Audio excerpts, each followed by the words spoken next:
하나님의 말씀 공독하겠습니다. 다 같이 성경을 들고 기립하시기 바랍니다.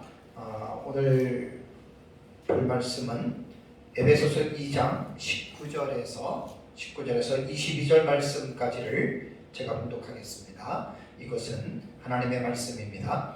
그러므로 이제부터 너희는 외인도 아니요 나그네도 아니요 오직 성도들과 동일한 시민이요 하나님의 권속이라. 너희는 사도들과 선지자들의 터 위에 세우심을 입은 자라. 그리스도 예수께서 친히 모퉁이 돌이 되셨느니라. 그의 안에서 건물마다 서로 연결하여 주 안에서 성전이 되어가고 너희도 성령 안에서 하나님이 거하실 초소가 되기 위하여 그리스도 예수 안에서 함께 지어져 가느니라. 아멘. 앉으시기 바랍니다. 오전 예배에는 에베소서 2장 14절에서 18절의 말씀에 대해서 제가 이제 말씀을 드렸습니다. 오전에 말씀드린 대로 에베소서 2장은 1절에서 10절 한 문단이 되고 11절에서 22절이 한 문단이 됩니다. 이 한 문단 안에 또 작게 단락이 나누어지는데 1절에서 7절이 한 문장이고 8절에서 9절이 한 문장이고 10절이 한 문장이라고 말씀을 드렸죠. 그래서 에베소서 2장 1절에서 10절에서 가장 중요한 그 핵심적인 내용은 4절과 6절에 있다고 했습니다. 2장 4절 6절. 왜냐하면 4절과 6절에 주어와 동사가 이제 이 부분에 있고 하나님이 우리를 그 긍휼에 풍성하시고 또 큰 사랑으로 인해서 허물가지로 죽었던 우리를 살리셨다. 이것이 에베소서 2장 1절에서 10절에 말하고자 하는 가장 중요한 핵심이에요. 그러고 나서 이제 8절과 9절은 이제 앞에 1절과 7절의 말씀을 이제 그 부연해서 이제 이 부분들을 이제 그 설명을 하는 거죠.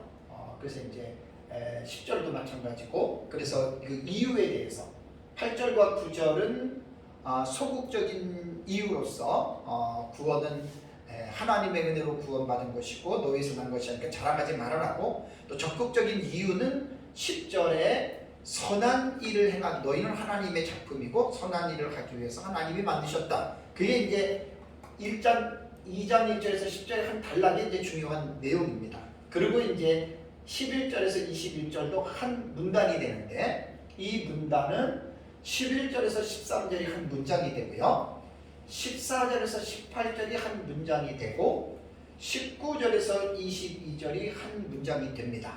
그러니까 성경을 우리가 공부할 때에는 먼저 거시적인 차원에서 멀리서 숲 전체를 보는 이러한 방법으로 이 장을 쭉 봐야 됩니다. 2장 11절에서 13절은 제가 지난주 오후 예배 때 설교했고, 다음에 두 번째 문단인 14절에서 18절은 오늘 오전에 제가 이제 설교를 했습니다.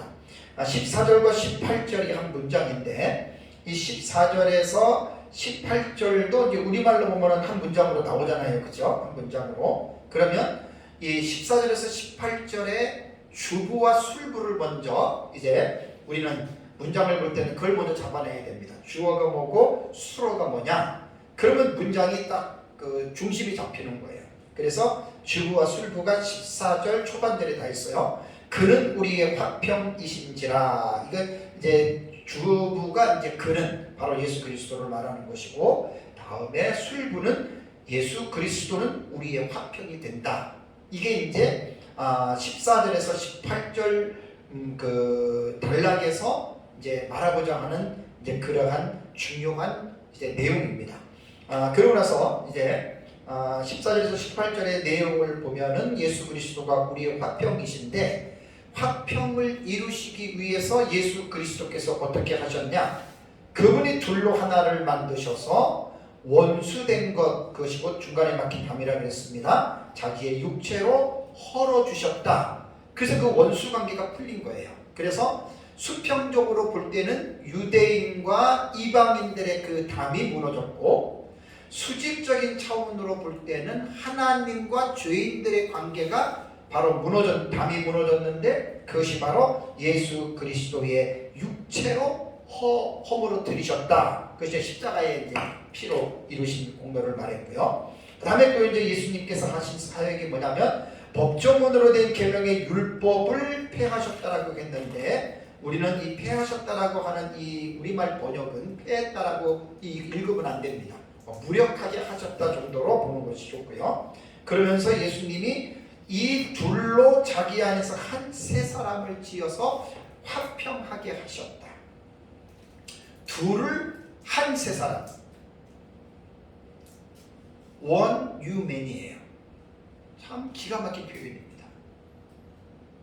그러니까 이방인과 유대인들을 자기 안에서 한 세 사람을 지으셨는데, 모든 이방인과 유대인이 아니에요. 믿는 조건이, 믿는 이방인들 중에서도 믿는 사람, 유대인들 중에서도 믿는 사람, 그 둘을 한 세 사람으로 지어서 그들을 원수됐던 관계를 화평하게 하셨다. 이게 15절의 말씀이고, 또 16절에도 보면은 요 16절에도 또라고 하는 카이 종속 접속사가 계속 이어져요. 십자가로 둘을 한 몸으로 하나님과 화목하게 하겠다. 이것은 이제 그 수직적인 관계입니다. 15절은 이제 수평적인 관계고, 17절을 보면 또 오셔서 먼 데 있는 너희에게 평안을 전하시고 가까운 데 있는 자들에게 평안을 전하셨다.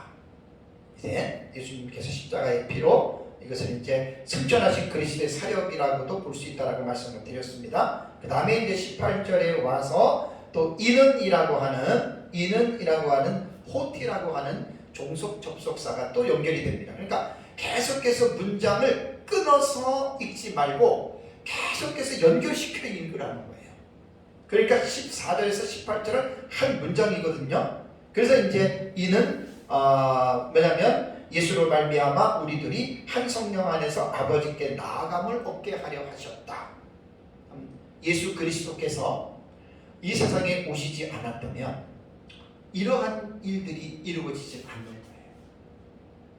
그래서 예수 그리스도께서 오심으로 말미암아 이제 이러한 일이 이루어졌는데, 여기에서 뭐 한 세 사람, 그 다음에 15절에 한 세 사람, 16절에 한 몸, 이것이 다 무엇을 말하냐면 신약시대에 제가 교회를 말한다고 했잖아요. 그죠? 그리고 이방인들과 유대인들 가운데에 예수 그리스도를 믿는 자들이 한 성령 안에서 아버지께 나아감을 얻게 되었다.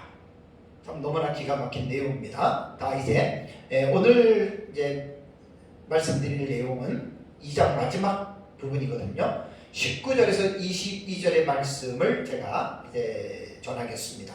우선 19절과 22절을 요약해서 말씀을 드리면, 에베소 교회에 있는 이방인 그리스도인들과 유대인 그리스도인들은 이제 더 이상 이제 분리된 민족도 아니에요. 떨어진 것도 아니고 분리된 것도 아니고, 이제 예수 그리스도 안에서 한 세 사람, 그러니까 새로운 나라, 그러니까 하나님의 나라의 시민이 되었고, 너희들은 그 권속, 이제 뒤에서 말씀드리겠지만 한 집안 식구라는 말이에요. 이게 참 상상할 수도 없는 일이 지금 예수님 때문에 일어났다는 이야기입니다.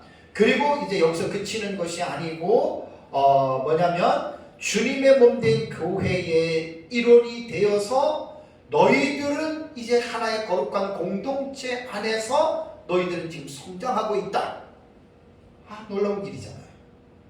그래서 이번 시간에 살펴보는 2장 19절에서 22절의 본 단락의 내용은 이제 결국 14절에서 18절에 나타나는 이제 예수 그리스도의 이 사역에 대한 결과물입니다. 결과물. 예수님이 이렇게 하셨기 때문에 이제 결국은 너희 이방인이었던 너희들이 예수님 안에서 이러한 결과로 너희들은 이제 새로운 정체성이 이제 생기게 됐다. 그래서 그 부분을 지금 강조를 하는 겁니다. 그래서 오늘 본 단락에서는 세 가지의 사실을 교훈하고 있습니다. 이전에는 본질상 진노의 자녀들이었고, 육신적으로는 이방인이니까 유대인들과 원수된 관계였고, 하나님과도 담이 막혔고 다 그랬는데, 예수님 안에서 다 그의 피로 말미암아 이렇게 돼서 그 다음에 이제 이들이 뭐 한 세 사람이 되고 쭉 얘기를 하면서 이제 그러므로라고 하는 19절에 아라울이라고 하는 이 접속사도 바로 앞에 있는 모든 내용들을 지금 끌고 와서 이제 마지막 어떻게 보면 좀 결론적인 결과물론적으로 이제 너희들은 이러한 자들이 되었다라는 말입니다. 우선 19절을 보면은 이제 19절을 볼까요? 그러므로 이제부터 너희는 외인도 아니요 나그네도 아니요 그 다음에 오직 성도들과 동일한 시민이요 하나님의 권속이라고 하는 말이 있습니다. 그래서 이제 앞에 있는 내용과 더불어 그러므로라고 하는 접속사 알아본 제가 말씀드린 대로 이것과 이제 연결지어서 이제 19절을 보라는 얘기예요. 그 19절을 보면은 이제 그 본문에서 뭐냐면 너희들은 이제부터는 외인도 아니고 그 다음에 나그네도 아니다. 그러면서 성도들과 동일한 시민이 되었고 권속이다. 그러니까 두 가지입니다. 성도들과 동일한 시민이 됐고 권속이다라고 하는 말입니다. 그러면 여기서 외인이라고 하는 말은 크세노이라고 하는 이 헬라어 단어는요, 자기 고향이나 나라가 아닌 곳에서 외국이죠. 잠시 체류하는 사람, 그리고 또 거쳐서 지나가는 사람. 동남아에 있는 사람이 일본을 가기 위해서 한국을 들어와서 잠깐 거쳐 있다가 또 일본을 갔다가 집으로 갈 때 이걸 이제 외인이라고 얘기를 합니다. 그 다음에 나그네라고 하는 이 파로이코이라고 하는 이 헬라어 단어는 법적으로 거주 허가를 받고 외국에서 생활하는 거주 외국인을 가리킵니다. 외국 사람들이 우리나라 와서 영주권을 받고 이제 우리나라에서 비자 받고 이제 지내는 이런 것들을 이제 파로이코이라고 나그네라고 이야기를 하거든요. 그러면 이 본문에서 사도 바울이 에베소 교회 안의 이방인 성도들에게 너희는 외국인도 아니고 나그네도 아니고라고 하는 이 표현은 그들은 과거를 다시 한번 생각해 본다면 너희가 과거에는 이스라엘 백성도 아니었고 하나님도 없었던 자들이고 소망도 없었던 자들이다라고 하는 그러한 자들이었는데 이제는 너희들이 그러한 자들이 아니다라고 하는 말이에요. 그래서 11절과 12절 설교할 때 7가지의 그들이 예수 믿기 이전에 어떠한 자들이었는지에 대한 그들의 상태를 11절과 12절에 말씀하고 있다고 여러분들에게 말씀을 드렸습니다. 그래서 이제 본문에는 뭐냐면 이제 너희는 더 이상 외국인도 나그네도 아니고 성도들과 동일한 그러한 시민이 되었다. 이 놀라운 일 아닙니까? 본질상 진노의 자녀였고 죽음은 죄로 인해서 하나님의 심판을 받는 영원한 심판을 받는 지옥을 가야 될 사람임에도 불구하고 이들이 예수 그리스도 때문에 이제는 성도들과 이제 앞서 믿었던 성도들이죠. 그들과 동일한 시민, 하나님 나라의 백성이 되었다는 말입니다. 그러니까 예수님 때문에 하나님의 자녀로서의 신분이 급상승한 거죠. 본질이 바뀌어진 겁니다. 그리고 이제 두 번째는 권속이라고 말을 했습니다. 하나님의 권속이라고 말을 했는데 이 권속이라고 하는 이 오이케이오이라고 하는 이 단어는요, 한 집안 식구를 말하는 거예요. 그러니까 하나님 나라의 백성으로서의 또 말하지만 이걸 다르게 표현한다면 이제는 너희는 이제 이방인으로 살았던 본질상 진노의 자녀가 아니라 예수님 때문에 예수님 믿고 구원받은 성도들과 너희는 한 집안 식구야. 이렇게 되는 거예요. 그래서 여기에 오이케이오이라고 하는 이 단어는 이제 디모데전서에 한번 나오는데 거기에는 가족으로 이제 번역을 했고 갈라디아서 6장 10절에는 가족으로 번역했습니다. 에베소서에는 권속으로 번역을 했어요. 그러니까 이제 에베소 교회 이방인 성도들이 예수 그리스도를 믿고 예수 그리스도 때문에 이들은 이제는 하나님의 집에서 어떻게 해요? 합법적인 한 집안 식구인 하나님의 자녀가 되었다. 여러분이 얼마나 놀라운 일입니까? 우리가 다 예수님 믿기 전에는 고향도 다르고 우리는 이스라엘 백성이 아니니까 우리는 이방인이었고 우린 다 이 세상에 공중권세를 잡은 마귀를 따르면서 살았던 우리입니다. 똑같아요. 근데 하나님의 은혜로 우리가 구원을 받아서 우리가 하나님의 지금 자녀가 된 거예요. 하나님의 자녀가 되어서 지금 우리가 여기에서 지금 19절에 말하는 것처럼 성도들과 동일한 시민이 됐고 하나님의 권속이 됐다는 거예요. 이러한 일은 어떻게 이러한 일들이 이루어질 수 있었을까요? 에베소서 1장에 보면은 이것이 창세전에 그리스도 안에서 하나님이 우리를 선택했죠. 또 하나님이 기뻐하시는 뜻대로 우리를 예정했죠. 그것에 힘입어 우리가 예수님을 믿고 우리가 하나님의 나라의 시민이 되고 하나님의 나라의 권속이 됐다는 말입니다. 그러니까 앞에 있는 내용과 쭉 연결을 시킨다면 그런 본질상 진노의 자녀이었던 우리를 하나님께서 이 장에 들어오면 긍휼이 풍성하시고 그 큰 사랑으로 인해서 우리를 하나님이 살리셨다. 그래서 2장에서 4절과 6절에 그리스도와 함께 살리시고 일으키시고 앉히신 것은 무엇을 말하려고 한다 그랬어요? 1장 19절 20절에 보면 그것이 하나님의 능력으로 이루어진 일이라는 말입니다. 하나님의 능력. 그래서 사실은 제가 이번에 지금 에베소서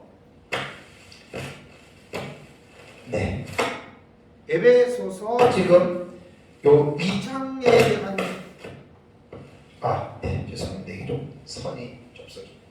에베소 지금 2장 부분에 들어와서 2장 1절에 대등접속사 카이라고 하는 이 부분이 앞에 있는 문단과 연결을 시켜보니까 결국은 2장 마지막 절 오늘 설교하는 22절까지도 그리스도를 통해서 나타났던 이 어떤 하신 사역을 통해서 결과로 우리가 둘이 세 사람이 되고 우리가 하나님 나라의 백성이 되고 시민이 되고 그 다음에 교회의 성도가 됐고 그래서 함께 자라간다라고 하는 이것은 무엇을 말하고자 하는 줄 아세요? 이건 전혀 우리하고는 상관이 없어요. 이게 바로 하나님의 능력이에요.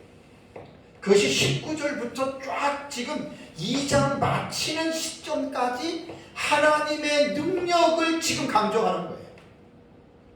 여기에 뭐 우리들의 잘남도 없고 뭐 우리들의 노력도 없고 아무것도 없습니다. 오직 하나님의 능력입니다. 그래서 1장 19절부터 이게 지금 계속 지금 연결되는 거예요. 연속되고. 그래서 본문을 이렇게 보면 에베소서 2장은 충분히 우리가 이해할 수 있는 이제 그러한 내용이 됩니다.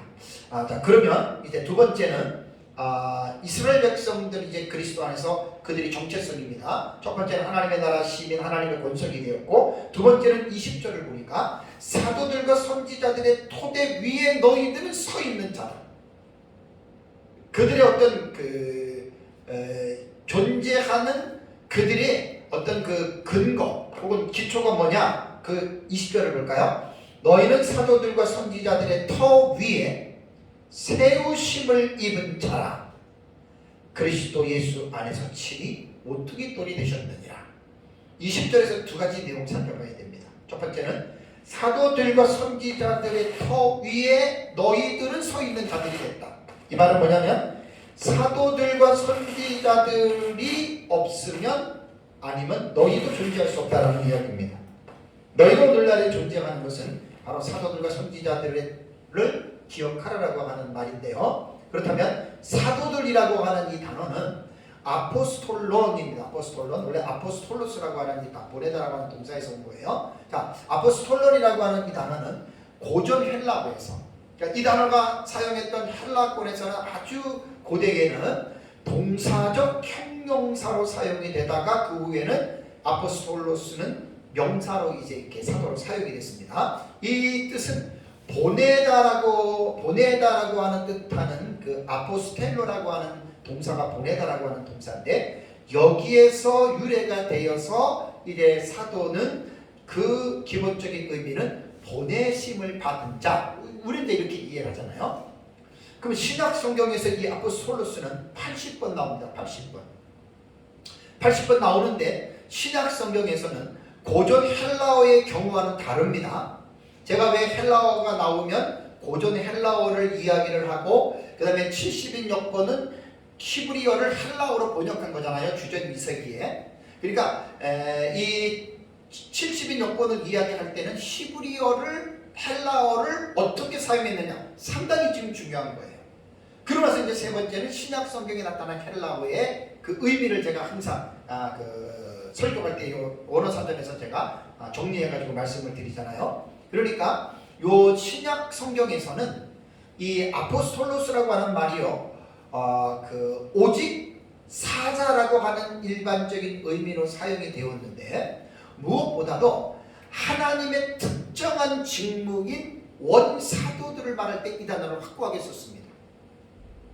그러니까 신약 성경에서 아포스톨로스 그러면 우리는 가장 기본적으로 이해해야 될 게 예수님의 12제자, 거기에 사도 바울까지 포함을 해서 아포스톨로스는 우리가 그렇게 생각을 하면 됩니다. 다음에 두 번째는 선지자들입니다. 선지자들이라고 하는 말은 프로페테스라고 하는 단어거든요. 이 프로페톤 속격돼가지고 이렇게 이제 그 어미가 좀 변하는 건데요. 고전 헬라어에서 이 선지자들은 어떻게 사용이 됐냐면 이 뜻이 예언하는 사람, 그러니까 예언은 미리 말하는 사람이잖아요.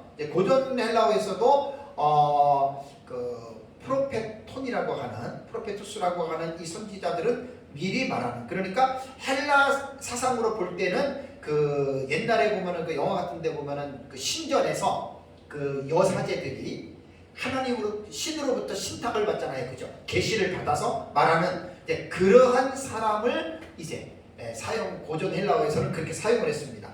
요게 이제 70인 여권 구약 성경으로 보면은 구약 성경에 이 프로페테스라고 하는 이 선지자라고 하는 단어가 300번 나와요. 300번. 그렇다면 구약 성경이 히브리어인데 이 히브리어를 이 프로페테스로 번역한 히브리 원 단어는 뭐냐? 우리가 잘 아는 나비입니다. 나비야. 그 읽은 음역은 나비를 읽어요. 나비가 히브리어로 선지자라고 하는 말이거든요. 그래서 히브리어의 나비는 대변인, 말하는 자, 선지자 혹은 예언자, 이제 이렇게 이 단어가 그렇게 이제 번역이 됐습니다.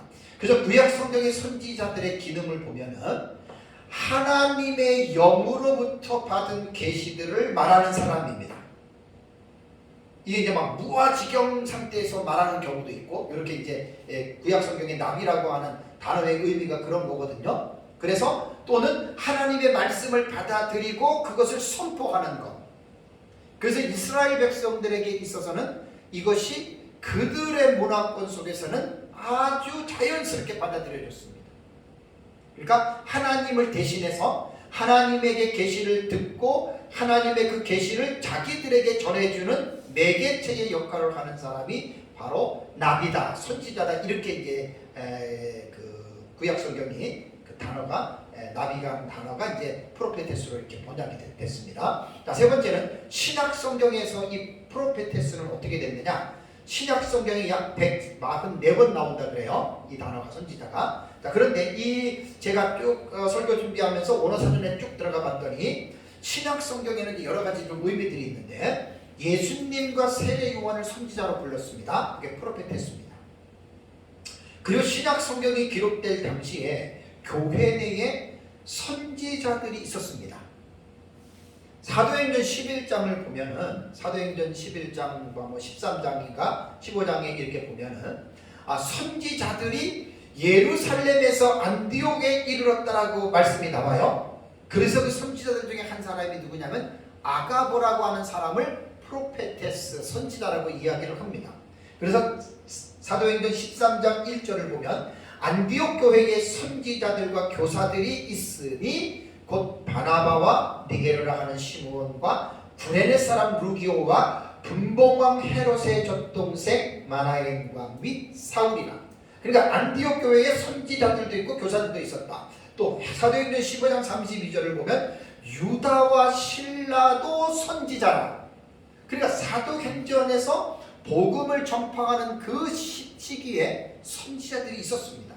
고린도전서 12장 28절에도 하나님이 교회 중에 몇을 세우셨으니 첫째는 사도요, 둘째는 선지자요, 셋째는 교사요, 그 다음은 능력을 행하는 자요, 그 다음은 병 고치는 은사와 서로 돕는 것과 다스리는 것과 각종 방언을 말하는 것이라 라고 고린도전서 12장 28절에도 선지자가 있다고 얘기를 했고요. 에베소서 4장 11절, 이제 4장에 들어가서 설교할 텐데, 그가 어떤 사람은 사도로, 어떤 사람은 선지자로, 어떤 사람은 복음 전하는 자로, 어떤 사람은 목사와 교사로 삼으셨으니, 그러니까 신약 성경이 기록될 당시에는 사도는 예수님의 원제자인 12명의 제자들로 보면 되고요. 선지자들은 구약시대의 선지자들과 같은 유형으로 볼 수가 있습니다. 그런데 여기서 하나 분명하게 알아야 할 사실이 있습니다. 그렇다면 사도와 선지자가 오늘날 이 시대에도 존재하느냐, 이게 되게 중요한 부분이에요. 신약 성경이 기록될 당시에 사도는 12명의 사도 바울까지 해서 이 사람들은 제한됐기 때문에 사도 없습니다. 그러니까 보냄을 받았다라고 하는 아포스톨로스라고 하는 개념은 누구든지 다 갖고 있습니다. 오늘날 성도들은 다 보냄을 받은 자입니다. 예수로부터 보냄을 받아서 세상에서 복음을 전하기 위해서 사는 것 때문에 아포스톨로스적인 의미는 있지만 사도는 아니란 말이에요. 원사도만 말하는 거예요. 자, 선지자는 그러면 과연 지금 이 시대에 있는가? 없습니다. 왜냐하면 신약 성경이 AD 96년에 요한계시록으로 말미암아 신약 성경이 계시가 종결이 됐습니다. 그러니까 계시가 쓰여지는 기간까지는 선지자들이 있었습니다. 그리고 사도 요한이 마지막 사도로서 이제 요한계시록이 기록될 당시까지는 존재했는데, 성경이 완전하게 종결되고 나서 요한계시록으로 66권의 성경이 종결되고 난 이후부터는 사도와 선지자의 이 직분은 사라진 것으로 보는 게 가장 옳습니다. 그런데 이제 간혹 가다가 교회사에 보면은 자칭 사도, 자칭 선지자라고 하는 사람들은 전부 다 문제 있는 사람들이었습니다. 그러니까 신약시대에 성경이 요한계시록으로 말미암아 종결된 이후에는 사도와 선지자의 직분은 없다라고 보시는 게 가장 옳습니다. 그런데 이제 한 30년, 30년 전에 신사도 운동을 하는 그 사람들에 의해서 사도와 선지자가 지금 존재한다고 하잖아요. 피로 와그너를 통해서 이제 그 신사도 운동이 이게 약간 신학적인 옷을 입고 이제 미국에 사다가 피로 와그너는 이제 돌아가셨거든요. 그리고 이제 그러한 은사주의자들이 이제 자칭 자기네들이 너는 사도의 은사를 받았고 너는 선지자의 은사를 받았다. 자기네들이 안수하고 그렇게 사도 선지자라고 말을 해요. 이거는 말이 안 되는 말입니다. 사도와 선지자는 지금은 없습니다. 그렇다면 오늘 이 본절에서 20절에 너희는 사도들과 선지자들의 터 위에 세우심을 입은 자들이다 라고 하는 이 말은 사도들과 선지자들의 특징이 뭐지요? 하나님의 성령의 감동을 받아서 하나님의 계시를 전하는 자들이었습니다. 선지자로 말한다면 구약시대에 하나님의 신탁의 예언을 받아서 전하는 사람들이 선지자고, 물론 신약시대도 좀 있었지만 신약시대의 특징은 사도, 아포스톨로스, 예수님의 12원제자, 12제자, 이들을 말할 때에는 신약시대의 지금 이 성도들은 구약의 이 선지자들과 사도들의 결정체가 뭔 줄 아세요? 결정체가 막 그들이 막 능력을 행하고 그게 아니고, 선지자들과 사도들의 결정체는 이겁니다. 성경 66권입니다. 이들이 하나님의 성령을 받아서 하나님의 계시를 기록해서 집약한 것이 성경이거든요. 그러니까 너희들은 선지자들과 사도들의 터 위에 섰다라고 하는 말은 뭐냐면, 선지자들과 사도들이 하나님으로부터 받은 계시를 증언했던 결과물인 성경 안에서 너희들은 세워진 자들이라고 하는 그런 말입니다. 그래서 성경 66권의 말씀에 기초한 가운데에 서 있는 성도가 그게 바로 교회라는 이야기예요. 그래서 교회는 철저하게 하나님의 성경의 계시의 말씀에 우리는 기초하고 뿌리를 내리고 성경 66권 안에서 하나님은 말씀하시고 성경 66권 안에서 하나님이 행하신다. 성경 66권을 벗어나서 이루어지는 경험과 체험과 각종 나타나는 모든 기적들은 하나님하고는 상관이 없습니다. 이거를 꼭 여러분들이 확실하게 믿어야 됩니다. 그래서 사도들과 선지자들의 토에서 세워졌다라고 하는 말은 구약 시대의 그 계시와 신약 시대의 계시인 성경을 기초와 성경을 근거해서 신약의 교회는 성도는 바르게 서 있는 존재라고 하는 것을 기억해야 됩니다. 다음에 두 번째는 예수님께서 모퉁이 돌이 되셨다라고 하는 말이 20절에 나오죠. 자, 여기에서 모퉁이 돌이라고 하는 말은요, 잘 다듬어진 사각형의 커다란 돌로서 이제 건물을 지을 때 모서리에다가 딱 놓죠. 그리고 전체 건물의 기초와 형태를 결정짓고 동시에 벽돌을 세우는 기준이 되는 게 모퉁이 돌이에요. 그 모퉁이 돌을 기준으로 해서 이쪽과 이쪽에 대한 좌우의 사방에 대한 이 모든 부분들이 이제 건물들이 세워져 나가잖아요. 그렇기 때문에 이 모퉁이 돌은 상당히 중요한 기초와 기준을 잡는 것입니다. 그리스도께서 모퉁이 돌이 되셨다라고 하는 말은 그리스도인들의 영적인 성전인 교회의 기초와 기준점이 바로 예수 그리스도라고 하는 말이에요. 예수 그리스도는 영적인 성전인 즉 교회의 기초를 형성하고 있고 교회의 형태를 결정지을 뿐 아니라 교회를 한 건물이 되게 해주시는 모퉁이 돌과 같은 역할을 해주시는 분이 여러분 바로 예수님이거든요. 이 지상의 교회는 어떤 교회든지 간에 예수 그리스도와 연관되어져 있을 때에만 참된 교회가 됩니다. 만약에 어떤 교회가 사람이 많이 모이고 아무리 유명하다 그러더라도 예수 그리스도와의 분리가 된 교회는 사람이 아무리 많이 모인다 하더라도 그것은 참된 교회가 아닙니다. 그것은 이단이고 사이비에 속한 그러한 교회들입니다. 그러니까 예수님과 연결되지 아니하고 그냥 인간적인 중심으로 어떤 사탄의 능력으로 형성된 교회들이 많이 있거든요. 왜 우리가 한국교회뿐 아니라 기독교 역사를 통해서 이단들을 왜 말을 하는 줄 아십니까? 그들은 말이 교회고 말이 하나님을 믿는 거지. 아까 말씀드렸잖아요. 너희는 선지자들과 사도들의 터위에 세워진 거예요. 그러니까 성경의 기초에서 성도는 세워지고 교회가 성경의 기초에서 세워지는데 성경과 다르게 되면 아무리 외형적으로는 교회고 하나님이고 어쩌고 저쩌고 한다 그러더라도 그것은 교회가 아닙니다.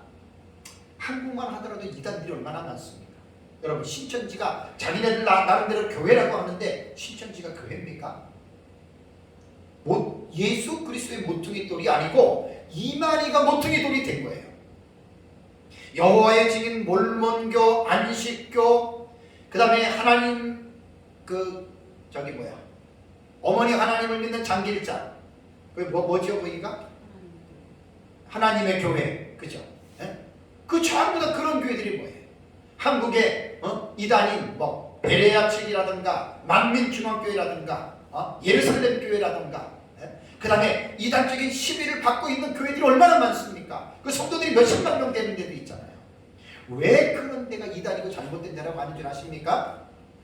교회의 기초가 예수 그리스도의 모퉁이 돌처럼 하나님의 신구약 성경의 계시를 의존해서 교회가 세워져야 그것이 진정한 교회지, 모퉁이 돌이 바로 예수 그리스도가 아니면 그건 절대로 여러분 교회가 아닙니다. 안타깝게도 한국교회 안에 이단과 사이비들도 많지만 교회들이 하나님의 말씀을 예수 그리스도를 모퉁이 돌로 하지 아니하고 목회자의 어떤 특징, 어떤 목사 한 사람의 어떤 강한 어떤 리더십, 위험한 리더십을 가지고 있는 사람들이 꽤 있습니다. 한국교회 안에. 제가 그런 434를 저도 나름대로 부전공으로 저는 전공하였다고 생각해도 돼요. 우리 카페에 보면은 위험한 사상과 운동에 보면 한 1700개 이상의 글자가 다 올린 겁니다. 거기 보면 별의별 사람들, 외국부터 시작해서 우리나라의 그 모든 위험한 사람들 거기 다 들어가 있어요. 건물이요, 모퉁이 돌을 시작해서 벽돌을 쌓아놓지 않으면 삐뚤어집니다. 구부러집니다. 나중에 허물어집니다. 교회가 아무리 몇백 명, 몇천 명, 몇만 명 모여도 하나님의 말씀, 사도들, 선지자들과 사도들의 기초 위에 이것이 모퉁이 돌이 되어서 교회가 세워지지 않으면 많이 모이면 모일수록 그 교회는 위태한 교회가 됩니다. 그래서 나중에 무너지는 거예요. 참 한국에 많습니다. 특별히 은사주의의 교회들 같은 경우는 아주 심각합니다.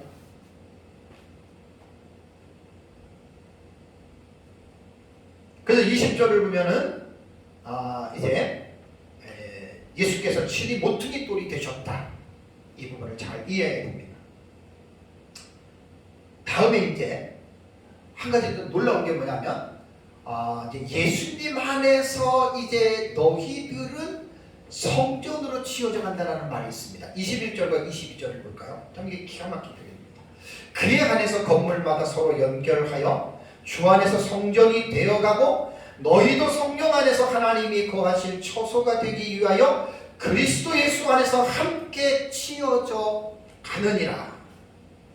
자, 여기서 참 놀라운 표현인데요. 자, 여기서 이제 그러므로 이제부터 너희는 20절에도 너희는 그 다음에 22절에도 너희도 1차적으로 본다면 에베소 교회 안에 이방인 그리스도인들입니다. 그들이 구원받아서 이제 하나님의 성도가 됐고 이제 유대인 그리스도인들과 한 몸이 되었고 한 사람이 되었고 그러면서 이제 18절을 보면 한 성령 안에서 아버지께로 나가는 이제 아주 귀한 특권을 받았죠. 이게 이제 교회의 성도가 됐다라는 말입니다. 근데 오늘 여기에 보면은 너희는 성전으로 되어져 지어져 가는 중이라는 말이 나와요. 자, 에베소 교회 성도들의 정체성 가운데에 가장 놀라운 사실은 그들이 주 안에서 하나님의 성전이 되었다. 이제 좀 성전은 다시 설명을 할게요. 그런데 그 성전이 완성된 것이 아니라 지어져 가는 중이다. 이렇게 표현하고 있습니다. 21절을 보시면 다시 보세요. 그 안에서, 그러니까 엔 그리스도예요. 예수 그리스도 안에서 건물마다 서로 연결하여, 건물마다라고 하는 이 비유는 성도들의 이 네트워킹을 지금 말하는 거예요. 건물마다 서로 어떻게 됩니까? 인볼브가 된 거예요. 연결이 되어서 그 다음에 이 연결이 왜 무엇을 하기 위한 연결입니까? 주 안에서 성전이 되어 가기 위해서 지금 인볼브가 된 거예요. 연결이 된 거예요. 자, 여기서 우선 성전이라고 하는 이 단어는, 나우스라고 하는 이 단어는 이방인의 뜰, 이스라엘의 여인들 뜰, 그리고 이스라엘 남자의 뜰을 포함한 성전 전체를 가리키는 히에론이라고 하는 이 단어와는 다른 뜻입니다. 그러니까 성전은 바깥면이 있고 안쪽 면이 있잖아요. 그죠? 바깥면이 있고 안쪽 면이 있는데 여기서 히에론이라고 하는 이 단어는 이제 성전 전체를 말을 하는 것이고 여기서 사용되는 나우스라고 하는 이 단어는 지금 안에 제사장 뜰 안에 있는 내부 건물을 가리킵니다. 그러니까 지금 구약적인 성경적인 개념으로 볼 때에 지금 바울이 에베소 교회 성도들을 나우스라고 부른 것은 그들이 바깥에 있는 성전 전체 그게 아니고 제사장의 뜰 안에 있는 내부의 건물, 그러니까 완전히 하나님의 자녀가 된 그 신분을 지금 강조하는 것이거든요. 근데 여기서 보면 되어가고라고 하는 이 동사를 여러분 관심을 가져야 됩니다. 제가 헬라어나 히브리어나 동사만 나오면 제가 좀 상당히 신경을 써요. 왜 신경을 쓰냐면 보세요. 되어가고라고 하는 말이 아욱세이라고 하는 단어거든요. 요거는 아욱사노라고 하는 뜻이 자라게 하다, 성장하다, 증가하다라고 하는 직설법, 현재 능동태 3인칭 단수입니다. 이게 왜 중요하냐 보세요. 이 본동사를 제가 문법적으로 자세히 제가 설명해 드리면 그가 스스로 항상 계속해서 자라가야 되는 겁니다. 자라는 겁니다. 이게 지금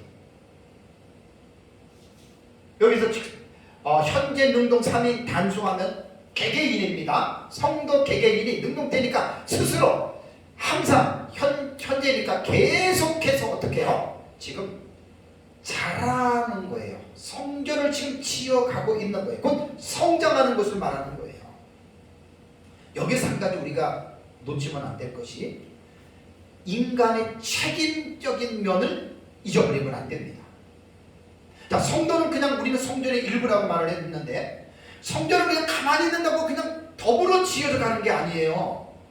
이 의미는 바로 뒤에 22절에 언급하고 있는데 잠깐 볼까요? 22절에 보면 너희도 성령 안에서 어떻게 해요? 하나님이 거하실 처소가 되기 위하여 그리스도 예수 안에서 함께 어떻게 해요? 지어져 가느니라. 이건 뒤에 곧바로 제가 주의를 하겠습니다. 자, 그렇다면 구약시대의 성막이나 성전이 무슨 역할을 했죠? 하나님의 처소의 역할을 했죠. 하나님은 무세부재하신 분이신데 하나님은 어느 곳에도 계시지만 구약시대에는 자기 백성들과의 만남을 갖기 위해서 물리적인 건물을 지으셨죠. 성막과 성전입니다. 그곳에 하나님이 임재하시고 그곳에서 하나님이 자기 백성들을 만나주셨죠. 그러나 신약시대의 성전의 개념은 구약시대와는 다릅니다. 자, 신약시대의 성전은 무엇을 말하는가요? 물리적인 건축을 성전이라고 절대로 하지 않습니다. 오늘날 교회를 가지고 자꾸만 성전이다 성전이다고 얘기를 하고 예배당을 건축하는데 성전 건축 그래가지고 목회자들이 성도들에게 마치 솔로몬 성전을 짓는 것처럼 우리가 지금 이런 위대한 역사를 한다고 해서 그렇게 말하는데 이거는 잘못된 표현입니다. 성전은 건물을 가르치는 게 아닙니다. 신약시대는. 자, 그렇다면 고린도전서 3장을 보십시오. 고린도전서 3장 16절. 성전의 개념 잘 알고 사용해야 됩니다. 우리가 있는 건물은 예배당입니다. 3천억 4천억을 줘도 예배당이지 성전 아닙니다. 참 그 성전이라고 부르는 사람들 내가 볼 때 너무너무 참 불쌍한 사람들입니다. 그렇게 부르면 안 됩니다. 고린도전서 3장 16절 읽을까요? 자, 제가 말씀드리겠습니다. 너희가 어떻게 해요? 하나님의 성전인 것과 그 다음에 하나님의 성령이 너희 안에 계시는 것을 알지 못하느냐. 신약시대의 성전은 믿는 성도들 자체가 하나님의 성전이 된 거예요. 성전이 뭘 말하지요? 하나님이 임재해 계신 곳입니다. 예수를 믿으면 믿는 사람들 속에 하나님이 임재해요. 하나님이 계신 곳이 거룩한 곳이기 때문에 성전이 되는 거예요.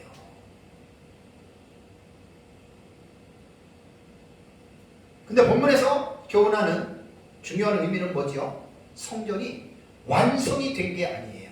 어떻게 해요? 치여져 가는 중이에요. 에베소서 제가 1장을 설교하면서도 하나님 나라 개념에서 사용하는 중요한 용어인데 already, not, but, yet이라는 말이 있어요. 되게 중요한 말입니다. already, but, not, yet. 이미 믿는 자들 안에는 이미 어떻게 해요? 성전이 이루어진 거예요. 성전이 지금 성전화가 된 거예요. 근데 이 성전은 그러나 아직은 완성된 성전이 아니에요. 그럼 지금은 뭐지요? 지어져 가고 있는 중이에요. 그래서 조금 전에 말씀드린 되어가고라고 하는 아욱세이라고 하는 이 단어가 직설법 현재 능동태라고 여러분들에게 제가 말씀을 드린 겁니다. 그래서 우리는 신약시대에는 건물 예루살렘 성전도 성전이 아닙니다. 구약시대의 하나의 유산물입니다. 솔로몬 당시에 지었던 것 그것이 무너지고 그 다음에 스룹바벨 시대의 포로 귀환에서 지어진 그거를 헤롯 대왕 때에 다시 엄청나게 화려하게 증축한 것 그것이 지금 예루살렘에 있는 성전이지 하나님이 거하시는 그 성전이 아니란 말이에요. 지금은 유대인들이 옛날에 가지고 있는 유산물이잖아요.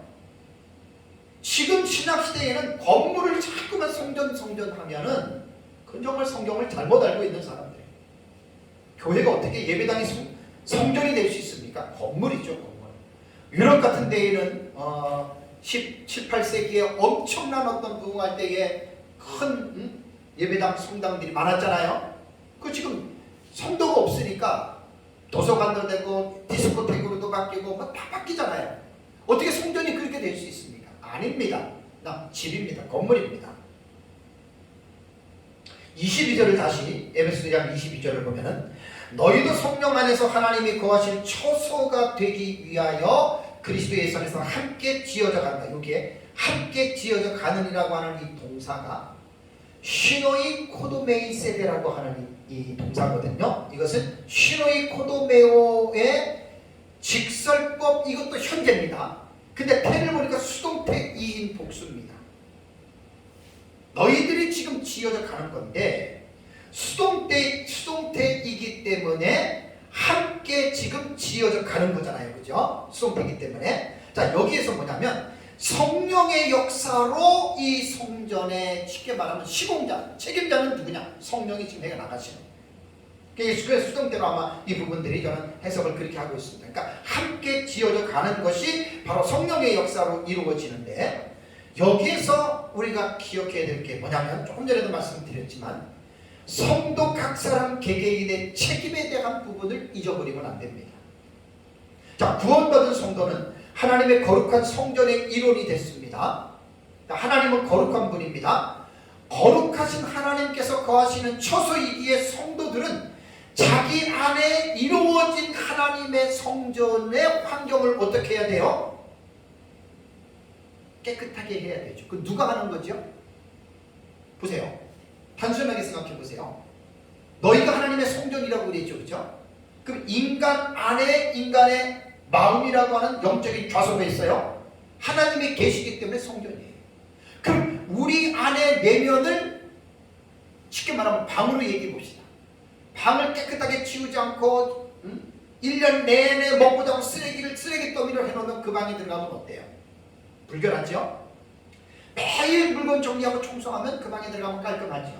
이 개념으로 생각하셔야 돼요. 이거는. 자, 하나님이 우리 안에 거하세요. 우리의 영혼의 마음속에 거하세요. 마음속에 거하시는데 우리 마음이 어떻습니까? 요거 지금 조금 깊이 좀 생각해 볼 주제입니다. 인간은 죄로 인해서 타락했죠. 인간은 본성 자체가 완전히 그 전적 타락한 존재예요. 우리 안에 죄성들이 지금 옛사람의 그 습성들이 지금 다리를 틀고 있거든요. 근데 에베소서에 보면은 뒤에도 보면 알겠지만 성령 충만 얘기도 나오고, 또 다른 갈라디아서도 보면은 육신의 소욕을 따르지 말고 성령의 소욕을 따르면 살라 그랬죠. 그죠? 그러면서 에베소서도 뒤에 옛사람을 버리고 새사람을 입으라 그랬죠. 옛날에 살았던 삶의 부끄러운 것을 버리라 그랬죠. 우리 안에 그러한 죄악된 본성들이 나도 모르는 그 더러운 것들이 너무 많이 자리하고 있어요. 근데 살다 보면 그것이 자꾸만 꿈틀거리고 귀를 쓰고 올라오잖아요. 그죠? 이거는 절대로 죽기 전까지는 이건 해결 안 됩니다. 성결교에서는 완전 성화를 설명해서 기도 많이 하고 믿음 좋으면 완전히 그것도 없어진다는 건 새빨간 거짓말이고, 절대로 인간은 본성 자체는 없애버릴 수가 없어요. 그러니까 우리의 힘으로 이것을 이기기도 힘들기 때문에 이제 제가 에베소 5장 그 16절 18절에 보면 이제 오직 성령의 충만함을 받으라. 이때 제가 자세하게 설명을 드릴게요. 성령이 충만하다라고 하는 말은 뭐냐면, 성령이 항상 우리의 지성과 감성과 의지를 그분이 다루시면 내 안에 온갖 그 습뿌리들이 그런 죄악된 욕망들이 올라와도 성령이 충만하면 성령의 능력으로 그것을 누를 수가 있다는 말이에요. 자, 그렇다면 하나님이 우리 안에 거하시기 때문에 우리가 성전인데, 우리가 우리 마음을 그렇게 성령으로 관리하지 않고 옛날에 예수 믿기 전에 옛사람의 행위대로 온갖 쓸데없는 생각하고 음란한 거 생각하고 욕심 생각하고 더러운 가운데 행한다면 우리 안에 거하시는 하나님이 어떨 것 같아요?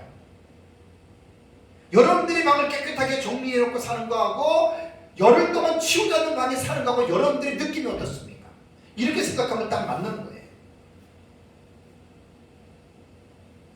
그래서 지금 여기에서 지금 함께 지어져 간다라고 하는 말은 이게 수동태라 그랬습니다. 이게 현재 직설법 현재 수동태인데 여기서 인간의 책임을 제가 지금 여러분들에게 강조하는데 이거를 꼭 끄집어낼 수 있어야 돼요. 자, 그렇다면 보세요. 이런 제가 지금 앞에서 조금 설명한 대로 이 설명과 부합되는 말씀이 어디 나오냐면 아까 고린도전서 3장 16절 읽었죠? 3장 17절 보세요. 3장 17절에 바울이 너희가 하나님의 성전인 것과 하나님의 성령이 너희 안에 거하는 것을 알지 못하느냐 하고 17절에 곧바로 뭐라고 이어서 말을 합니까? 누구든지 뭐라 그랬습니까? 하나님의 성전을 어떻게 더럽히면 하나님이 어떻게 해요? 그 사람을 멸하시리라. 이게 무슨 말입니까? 그리고 하나님의 성전을 거룩하니 너희도 거룩해지라. 그 말이잖아요.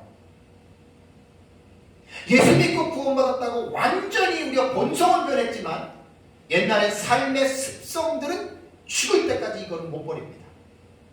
그래서 우리는 늘 깨어서 말씀과 성령으로 더 충만하게 삶을 살아야 우리 안에 옛사람의 죄악된 본능이 올라올 때 성령의 충만함으로 능력으로 이것을 누를 수가 있는 거예요. 이렇게 안 살아가게끔 되는 거예요.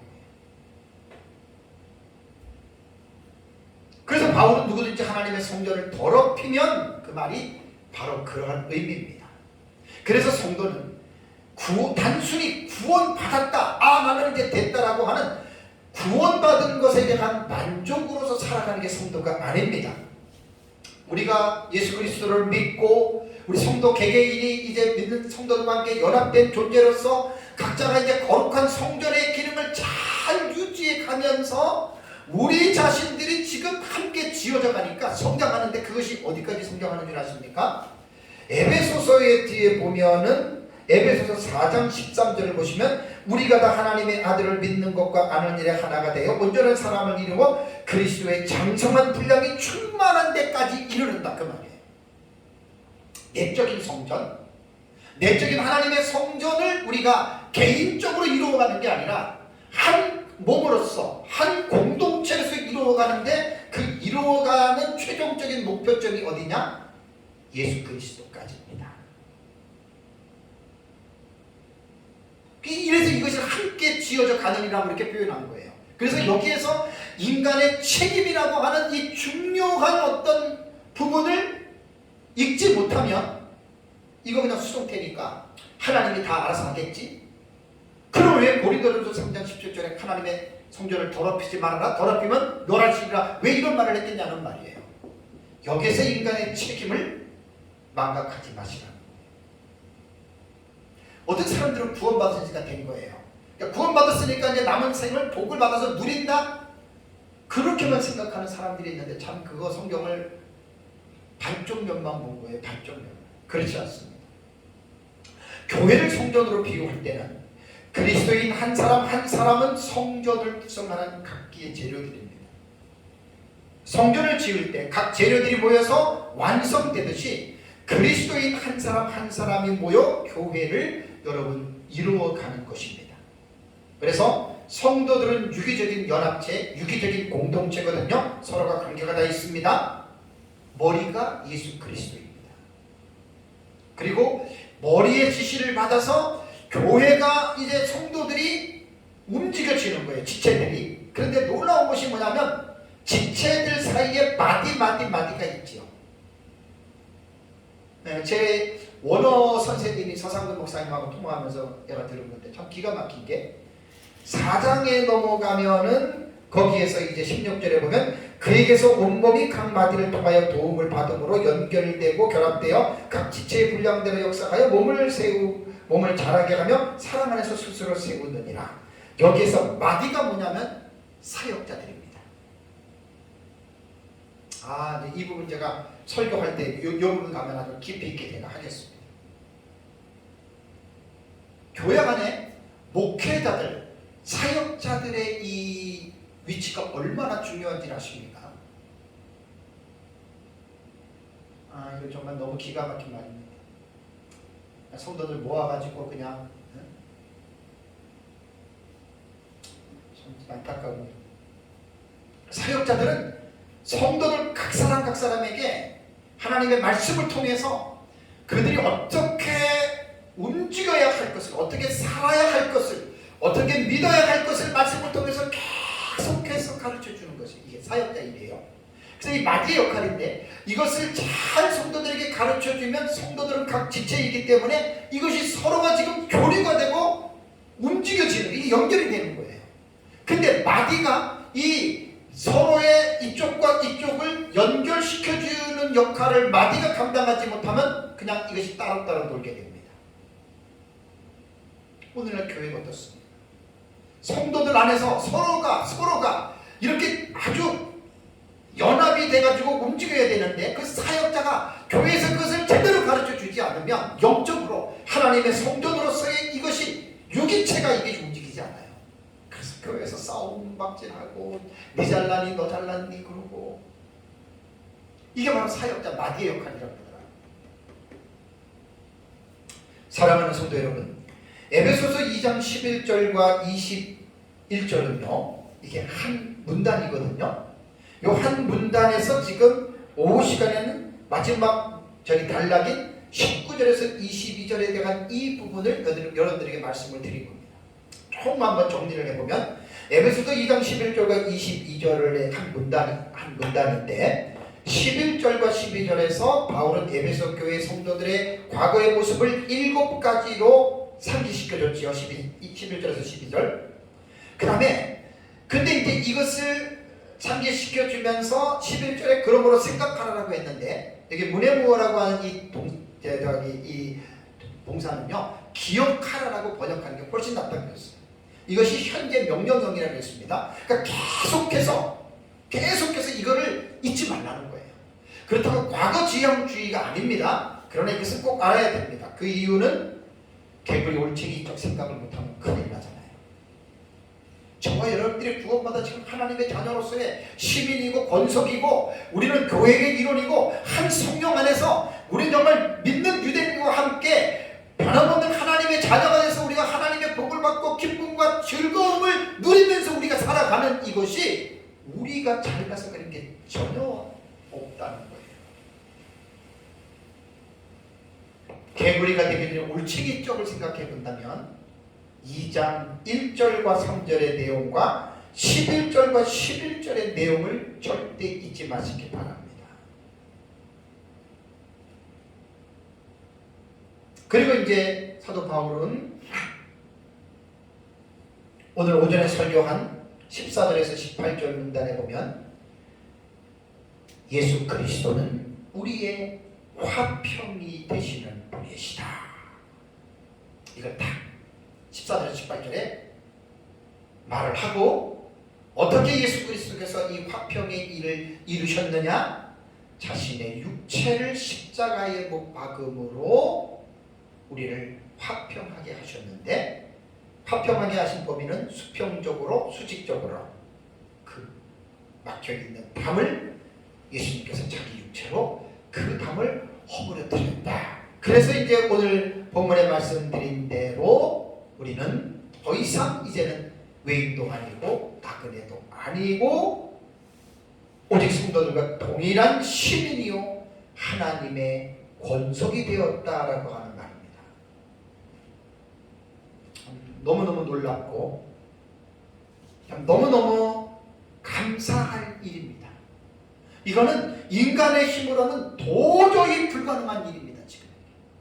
그런데 이 일이 하나님의 능력으로 이루어졌다는 거예요. 결론은 아까도 말씀드린 대로 그것이 1장 19절에 그의 힘의 위력, 하나님의 그 능력이 이게 이제 2장 마지막 절까지 끌고 가는 거예요.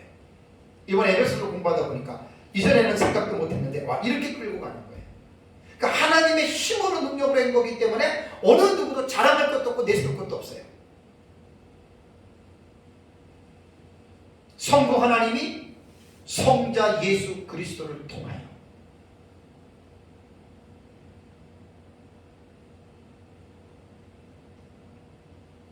그리고 우리는 선지자들과 사도들의 터 위에 신약교회는 서 있는 겁니다. 하나님의 계시의 말씀을 잘 우리는 배워야 됩니다. 성경을 제대로 알지 못하면 아무리 교회를 오래 다녔다 하더라도 그 사람은 하나님을 잘 모르는 사람입니다.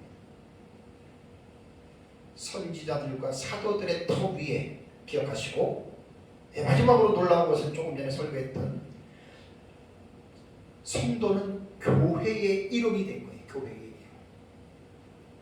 그래서 건물을 지을 때 각 재료들 하나하나가 모여서 건물을 이루듯이 전 세계에 있는 성도들이 교회인데, 교회는 유형교회 있고 무형교회가 있다고 그랬죠.